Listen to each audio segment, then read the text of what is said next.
Jonatan Berggren. It's staying Berggren. I know folks have linked me to that conversation. I'm not saying it like that.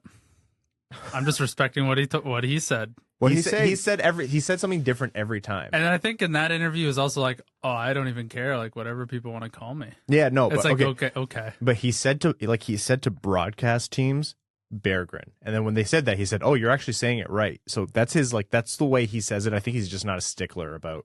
Damn Swedes, like being way too accommodating. Too nice. Anyways, way too nice. Back to Johnny Bear Grylls.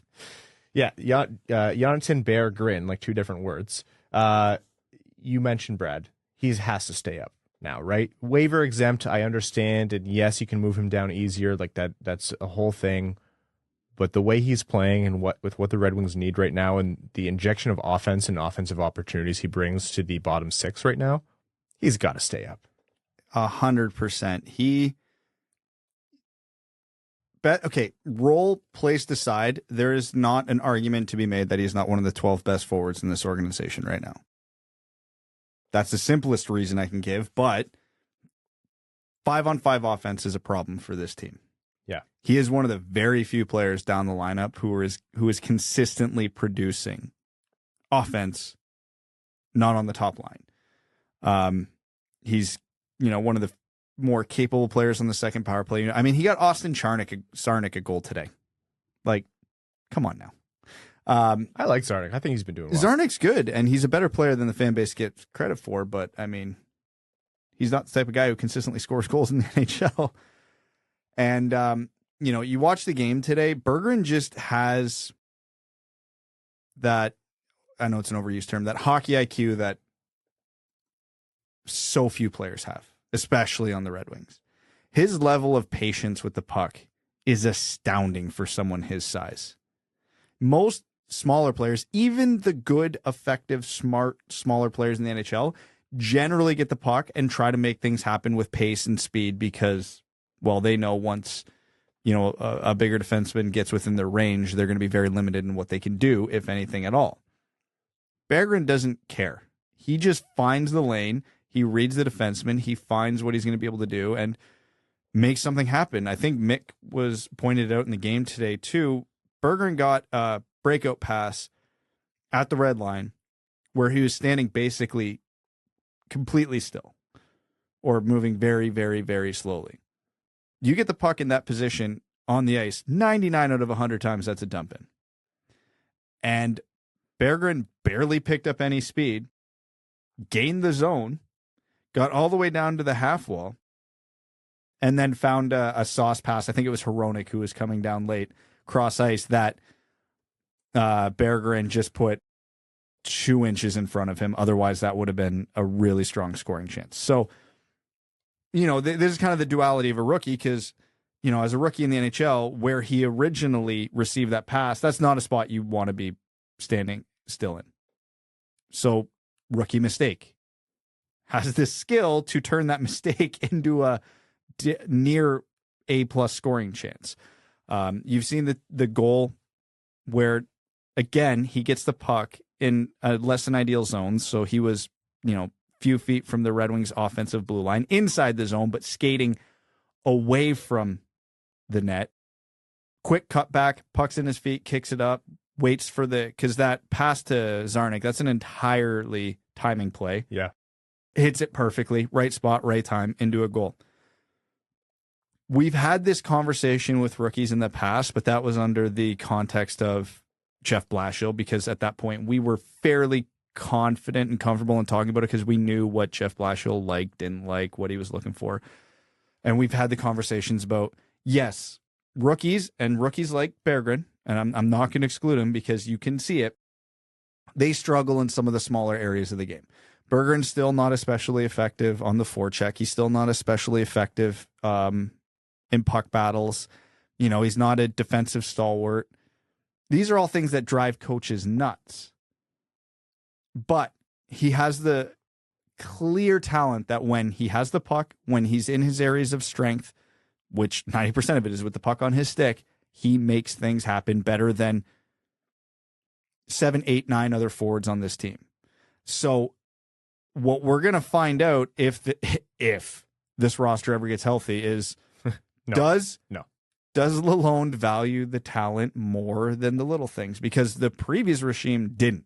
We had this exact conversation with Evgeny Svechnikov a couple times, and obviously Svechnikov does not have the talent that Berggren does, but Svechnikov was producing, making things happen, but he was also struggling in a lot of the same areas that I just talked about. I think that you want Berggren to be learning these problems at the NHL level. I don't think Berggren is very well served in the AHL anymore because his talent is too good for the AHL, even though he could still use some refinement on the smaller details of his game. Pains me to say, Brad, but that was a really good summary. So at the risk of repeating a lot of what you just said, a couple of the notes about Berggren is just to extrapolate. I really like how they've deployed him. You know, they haven't overloaded him with minutes, even though at times, you're right, he's probably one of the better play creators on the Red Wings. They've been really careful with his development and how they've been rolling him out. So I like that. Not that I ever thought they were at risk of playing this guy on the first line for, 25 minutes a night. He gets his opportunities to move up from time to time, but they're putting him in very intentional situations with players who I think can complement and have complemented his play style. And talking about his patience and his puck distribution, it almost is like Perron sometimes, like his patience and the way he kind of hangs onto the puck, ready to either deke, pass, shoot, whatever. It makes everyone freeze around him in a way where I think very few other players can have, the body fakes, the head fakes, or lack thereof to freeze defensemen or the opposing players. Perron does it a lot of the same way. I think Perron does it really well, especially in the power play. And you saw that on display from Berggren tonight too. So, yeah, I would imagine with Soderblom's I think his foot still giving him problems. He's not close to returning. Even if he does come back, I would imagine Berggren gets a preference in terms of staying in this lineup right now. He's done enough in my mind where, there's still a lot of questions on how much of the other parts of his games, the small areas, the board battles, that kind of thing, will he be able to win? But from what he's demonstrated right now, he brings something to this Red Wings team that I think they really, really need. Yeah, and, you look at the body of work between him and Soderblom as well. I think Berggren's been a better player for both their stretches with the Red Wings thus far. And I really struggled to see what Berggren could learn or refine, going back to the AHL. Like he'd be the best player on the team. It's definitely better for him to be in Detroit, learning from the more veteran players, a la David Perron, who plays a very similar style to him. I think being in Detroit is where he needs to be as well. He's been excellent thus far, and I really don't think there's really too much more juice to squeeze out of Grand Rapids. Well, he's going to have a continued opportunity because of injuries. Brad, you said if this team gets healthy. I don't think they do. I think they're at the point in the season where it's just going to be a rolling list at this point, and it happens to every team.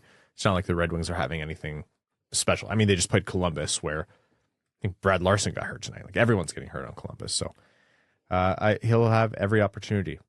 Quickly, some NHL news.